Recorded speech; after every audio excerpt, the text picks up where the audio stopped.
Hello, my beautiful people. I am here to share a bit on Venus's cycle, specifically her meetings with the moon and her meetings with the sun. Why I believe this to be very significant, specifically in your own spiritual quest to deepen your embodiment of unconditional love, of high self worth, high self esteem, and just to then deepen your connection with the divine within yourself, outside of self. And of course, this will begin to reflect in your relationships. And so the inspiration for this video is essentially Venus had her first conjunction with the waxing moon today. As I'm recording this, December 4th, it was this morning at December December 24th, right? This morning at 7:15 a.m. Eastern time. As I said, this is her first conjunction since she has been a visible evening star in the western sky. And what is also very significant about this conjunction is that this conjunction between Venus and the moon is at 18 degrees of Capricorn, which is the same place, the same degree in which Venus had her conjunction with the sun when she was retrograde. So this is where Venus's retrograde cycle peaked this year early. It was on January 8th of 2022. And that was the peak in the beginning of Venus's 584-day cycle. So a lot of significance in this meeting and this place within Capricorn as well. And I will also add that Venus has entered back into the bounds of the sun, which means she is in that divine grace, or in the grace of divine intelligence. She is back within the reigns of the sun.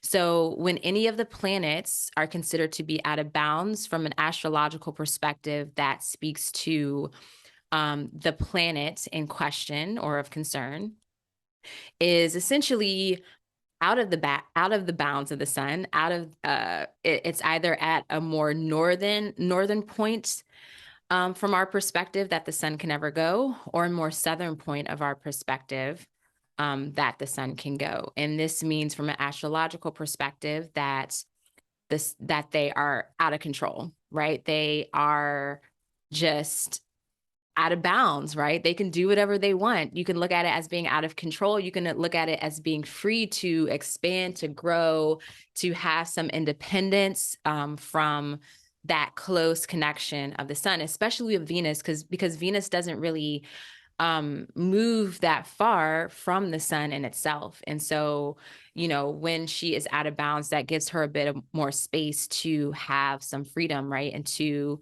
explore. And it's interesting what I've learned recently, I think as of yesterday, is that planets tend to go out of bounds around within the sign of Sagittarius and possibly, early Capricorn. And they also go out of bounds around the region of Gemini and early Cancer. And Capricorn and Cancer are the archetypes that kind of rein back in those planets. Like it's like, all right, now it's time to come back in and be in the grace of divine and be guided in that way, right? Especially Capricorn's a really good archetype. You can get the sense of like, okay, Capricorn's like, that's enough fun right now. Let's like start to get some more get a little bit grounded and have some practical perspectives on life or whatever the planet in question's, intention and vibe is at that time. So I thought that was really interesting.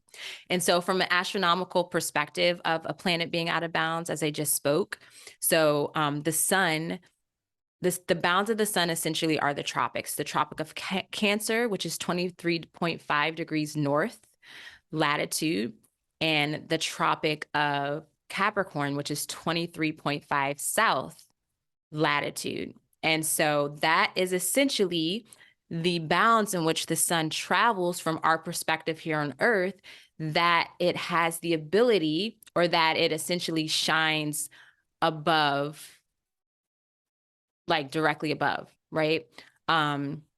And so where I am, I think I'm at like 38 degrees. Now I have to look um my latitude here. Yes, 38 degrees north. So the sun never shines, directly above, say zenith, straight above, right, at this place on location on Earth, right? And so basically the tropics are those regions, right? And that has a lot to do, a lot of significance within tropical astrology. 0 degrees is that point in which we're at the equator, or the sun, shines directly above the equator. So the center of Earth. And yeah, so I love how it all flows together. And so when a planet essentially is out of balance is where I'm going with that. It can go a little bit more north than the sun, from our perspective here on Earth. And then it can go a bit more south on Earth. South, it can go a bit more south, than the sun can from our perspective here on Earth, right? And so Venus is now back within the bounds of the sun, within the reigns of the sun. So she is back into the grace of divine intelligence. And so I want to speak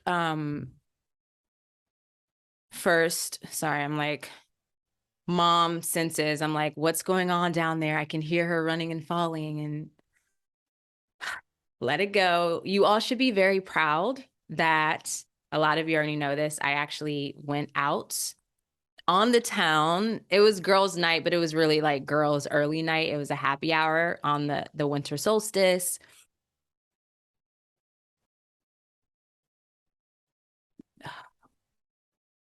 You just gotta love the holidays. I don't even know where I left off.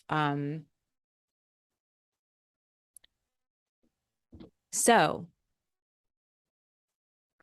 that is what it means for the planets being in and out of the bounds of the sun. Okay. And so, yes, Venus is back within the divine grace of the sun, which in the myth, I know some consider the sun the sun is essentially Venus's father.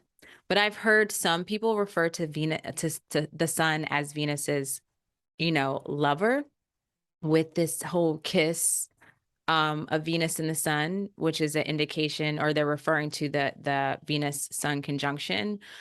But I definitely look at the sun is the father. And when you think about this practice and the meetings that Venus has with the sun, it's definitely her father figure. Okay. And so what is most important within these cycles, or more so when we think about a cycle, right? And it's a cycle. So where's the beginning? Where's the ending? And the most significant markers of Venus's cycle is the Venus cazimi. So Venus cazimi essentially means meeting with the sun, or in the heart of the sun. And so the beginning of Venus's cycle is when she has her cazimi moment, when she's retrograde. And my teacher, Gemini Brett, who I've learned this specific part of the spiritual aspect, this practice from, that Venus cazimi, when she's retrograde, is essentially the intention. So the intention is set for this 584-day cycle, right? And the 584-day cycle is the entire cycle of Venus, from Venus retrograde to Venus retrograde. Or if you said Venus, Venus cazimi retrograde from Venus cazimi retrograde. Okay, so it's 584 days. And the second important point of Venus's cycle is that Venus cazimi, in which she is not retrograde. And that is the initiation, right? And these are basically considered to be the superior conjunction, or exterior conjunction, and the inferior or interior conjunction, right? Respectively. Respectfully. All right, I'm going to give you a visual so you can see what I'm saying. All right, let's see. And this visual is credit to Shu Yap, who is an astrologer in Australia. And she is, I think she's most known for her studies with Venus. She has a lot of study of Venus Sun synodic cycle, as you see here. And this is who I learned the astronomy aspect of it. Okay. And so here we are. This is, as you can see, beginning. This is the beginning of Venus's cycle, 584-day cycle, known as, again, the interior conjunction. This is Venus Cazimi when she is retrograde. So this is the beginning of her cycle because she is closest to Earth in her cycle. She is like at that interior point, right? And so this is essentially like if you think of the new moon where the Venus and Sun had their alignment, whereas the moon is essentially between Earth and, from our perspective, it's like between Earth and Sun, or I'm sorry, yeah, between Earth and Sun. That's that indicate that's the same perspective here, essentially, of this interior conjunction. That's the beginning of the cycle. And then we have here Venus begins to separate. I will also speak that the beginning of this cycle in the interior conjunction is the peak of Venus retrograde. It's the halfway point. And so then she is separating from the sun. And once she gets into this part of the cycle here, this green part, this is when she's visible and direct, right? And so this is when she's a morning star. And within the morning star phase of Venus, she will have 7 conjunctions with the moon, with specifically the waning moon, specifically usually waning crescent. And this is the 7 conjunctions with the moon indicate the 7 gates that Venus passes through as she descends into the underworld. Okay, and so this is turning into a whole thing, which I was going to do at a later time, but I guess I'm doing it right now.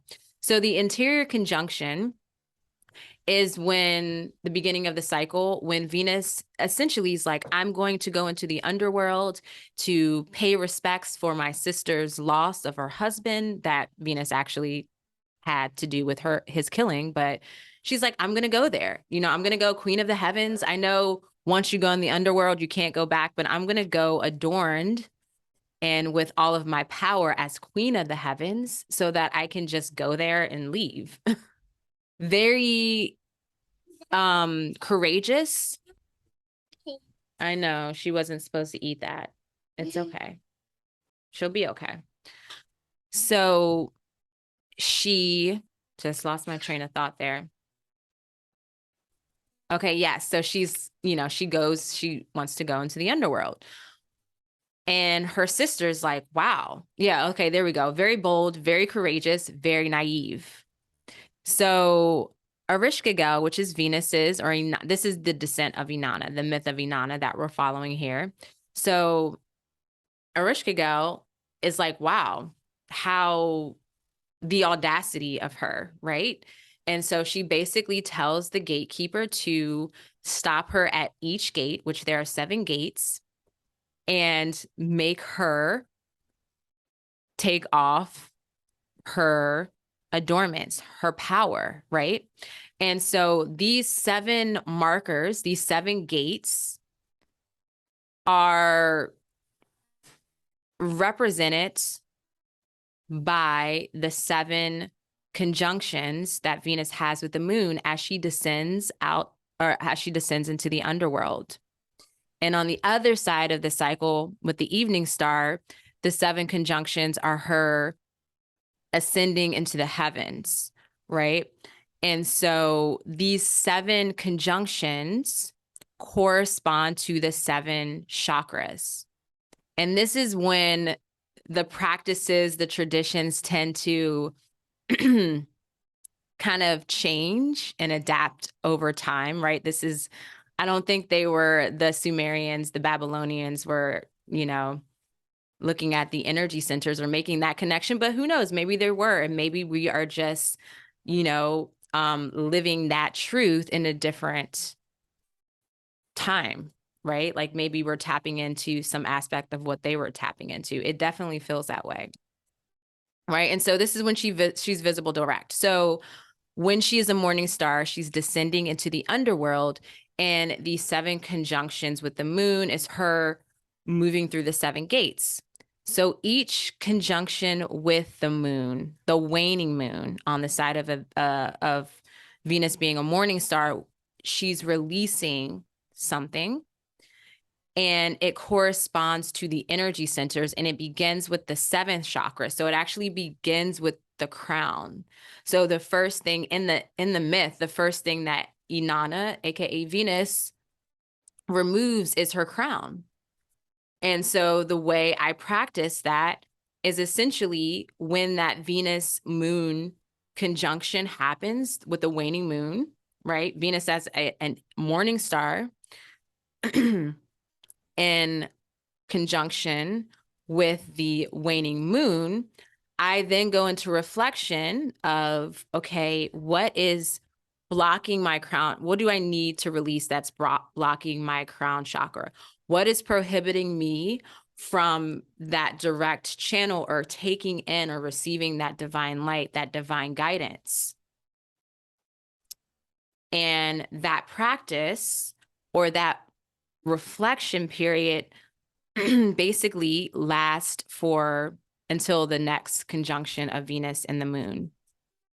And that happens all the way to the root chakra. And so then when she gets to the underworld, right? So she's descend all the way to this point. And here she is at the super conjunction. The super conjunction, or also known as the exterior conjunction, this is Venus Cazimi, or Venus conjunction with the sun when she's not retrograde. And this is a longer period. So she's invisible for 60 days as opposed to when she's retrograde, she's invisible for 8 to 14 days. And the super conjunction is when she has the death and rebirth, right? So she gets to the bottom of the underworld and she's judged immediately. She's killed and hung on a meat hook. And she is she is brought back to life via her servant, or I don't want to say her servant, maybe a handmaiden sounds like a better word. I don't like the word servant, but this is also considered to be Mercury.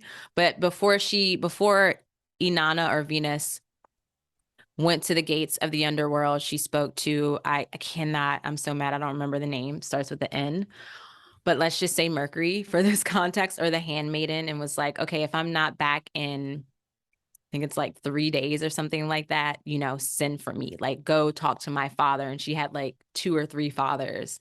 If you are interested in the myth, it's really short, easy to read. I have a translation and I will share that with you.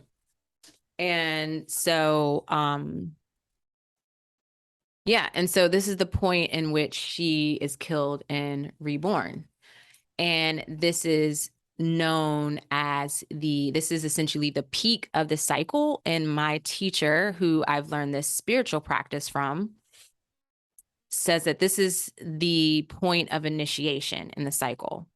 And so the super conjunction, the Venus Cazimi, that this just happened recently. This was on October 22nd of 2022. And this is a really big deal because it was Venus's first conjunction with the sun in Libra. So this is shifting the Venus star point from Scorpio to Libra. And there's so many synchronicities with this. This is literally right before Venus went into or entered into Scorpio. There was the Scorpio eclipse. Then the moon that was just eclipsed, like just freshly within hours eclipsed by the sun, right? Because it was a new moon. Yes. And then Venus had a conjunction with the moon freshly after it was eclipsed in Scorpio. It was like a lot going on. that was wrapped up in this whole super conjunction in Libra.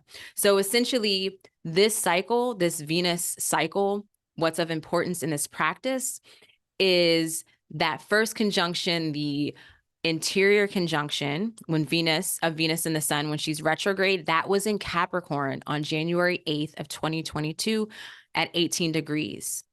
Very significant if you can reflect back to that time and what was coming up.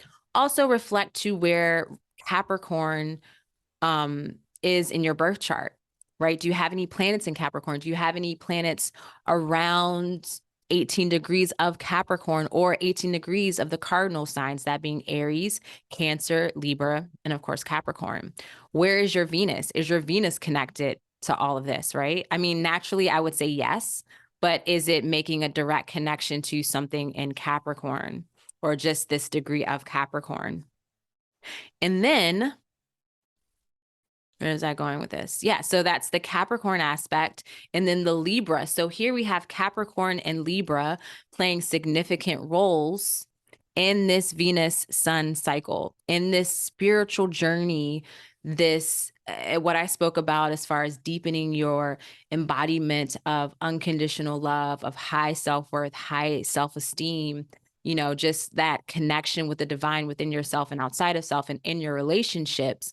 Right now, within this 584-day cycle that we're living or witnessing of Venus and the sun and Earth, right? Because we're watching it from Earth. It is between Capricorn and Libra. And so Libras, or the Venus Cazimi and Libra was at, I think it was 29 degrees of Libra. Let me just double check. Yes, 29 degrees of Libra. Okay. And that was the initiation. And that initiation was through that death and rebirth process. So if you can think about what the hell was going on around that time, I'm sure you all can recall that time because it was a lot going on with the eclipses, Scorpio season, all of that. Right. And so now Venus has just freshly come out of the underworld and is ascending into the heavens and as an evening star, right? So as I was speaking, that morning star, she was naive, courageous, bold, just haven't really, lost any lives yet, haven't really gone through some shit. Now during the super conjunction, she really went through some shit. And now she's an evening star, right? She is stepping into that it's between the mother and the crone phase. She is this divine mother, this a little bit wiser, refined, a little bit more cautious. And so now she's having that, she just had that conjunction with the waxing moon, right? And so as an evening star, she is visible in the western sky. Just soon as the sun sets, you can see her. And this is very timely because I wanted to record this last night. I recorded it, I'm recording it right now, but I wanted to record it last night because I was driving at the perfect time. My friend had just called me out of the blue, the same friend actually that invited me out for winter solstice, which that wasn't planned. She had plans and just invited me. And so, which that meant a lot for other reasons that I may or may share in Cosmic Climate. I don't know. But same friend was like, hey, I forgot I'm supposed to be pet sitting for her over the holiday, watching her cat. She was like, oh, shoot, I need to give you the key. I need to show you, where the food is and all of that. And so, yeah, I was like, I can come over in about 30 minutes. And so when I left, just totally, spontaneous connection. When I left, it was at the perfect time. I was traveling southwest and I saw Saturn, Mercury, and Venus. And Venus looked, so bright. I mean, it was I can't even explain, but I knew why the ancients were just so mesmerized and so moved and just loved on this Venus. And so, yeah, you'll see Venus in the evening sky, after just right after sunset. And I've seen Venus in the sky a lot. it's hard for me to get up in the morning to see her as a morning star, because I'm just more of a late night person. And where I've lived for so long, there just wasn't, a nice view of the western sky. Or no, that's a lie. But maybe I just like never caught it in time. Like I would see her, but not, it's just something about, I think it was my vibration, my perspective. I don't know what it was, but it was amazing. So, anyways, this is all just so connected. And so, again, that was last night. That was twilight yesterday. And then the conjunction today. And it's hitting some really major parts of my chart. So I'm like, that's about to be fully activated and illuminated in my annual perfection. But that's another thing that I'll be sharing. But yeah, so the first conjunction of Venus and the moon, the waxing moon, was today, this morning, 7:15 a.m. Eastern Time, December 24th, 2022 at 18 degrees of Capricorn, which is where the Venus Cazimi, Venus retrograde Cazimi happened at 18 degrees of Capricorn on January 8th, 2022. So, wow, like what was going on January 8th of 2022? I'm going to have to reflect on that because that literally I just realized that as I was making my notes right before I recorded. And so with the moon conjunctions, right, on this end, as Venus is an evening star, there are going to be 7 conjunctions to the moon that we're going to focus on. And these conjunctions are Venus ascending into the heavens, and it's with the waxing moon. So she's gaining back her power. She's gaining back those adornments, right? That correspond to the 7 chakras. And since we're ascending, right, we're starting with the first chakra, or that first conjunction is starting with corresponding to the first chakra, which is the root. So at this point in time, until Venus has her conjunction with the next waxing moon, which is going to be in January, we're going to be focusing, if you choose, if this resonates, I'm going to be focusing on security, self-reliance, sense of purpose, my connections to my resources and stability, personal security, anything that resonates for you as root chakra energy. That is what is a focus. Grounding practices is significant. And so I usually will set that intention. I like to do it around that time of that conjunction, Venus and the moon. But really, you have the whole month to sit with that, to reflect on that, to integrate some aspect of how you will call back that power and really embody whatever that is and bring that in. And so then this will happen with each chakra point. Then Venus will sometimes there's an 8th conjunction, and that is entering the gate of transformation. And that happens on both sides. We had that, and that was, we had it when Venus was a morning star and going into, this part where she was invisible, not retrograde, right? So it was before the conjunction. I think this was in September, but some of you might remember this is when I spoke about Venus meeting with the grandmothers, the circle of grandmothers. So it was an elder moon, and that was the gate of transformation. And it's considered to be the gate of transformation from my understanding, because Venus is essentially, some parts of the world she might be visible, other parts she might not be. And so she is kind of like in that liminal space. She's like in between worlds. And that is when that transformation really starts to take place, because at one point, so back during that circle of grandmothers, it was like coming back into, and it was in Capricorn also, right? So this is where she's, was it in Capricorn? No, it wasn't. Wait, what? No, because that was it in, oh, I don't remember now. Or was it in Cancer? I think it was in Cancer. I think it was the opposite of Capricorn. Either way, I think it was anyways, nonetheless, that was like, getting ready for that transformation, whether it's like the death, right? The death and the rebirth, or the beginning of the cycle. And so once we come back here, on this applying side to the conjunction, right? She's coming back into the graces of her divine father, or the sun, and sitting at the king's table, and like just having that moment of like, I'm a badass. And then the cycle starts again, because she's like, I'm a badass. I'm going to go back into the underworld. And, the cycle repeats. And so this is the way I have been working with this in my own spiritual practice. So I just wanted to give you some understanding and a visual of what it is that I've been working with, why this is important. I plan on actually doing a really in-depth video of this, and maybe doing it live so people can ask me questions. I didn't think I was going to go this deep into it, but I did. And so, maybe when it gets closer to Venus retrograde this year, and it's going to be in Leo in July, I will more than likely go in deep with this and do a live with everyone. But I will be sharing, of course, the conjunctions with the moon, and just sharing the way I will approach it, and of course, adapt it to your own spiritual practice. So thank you for your support. Thank you for your comments.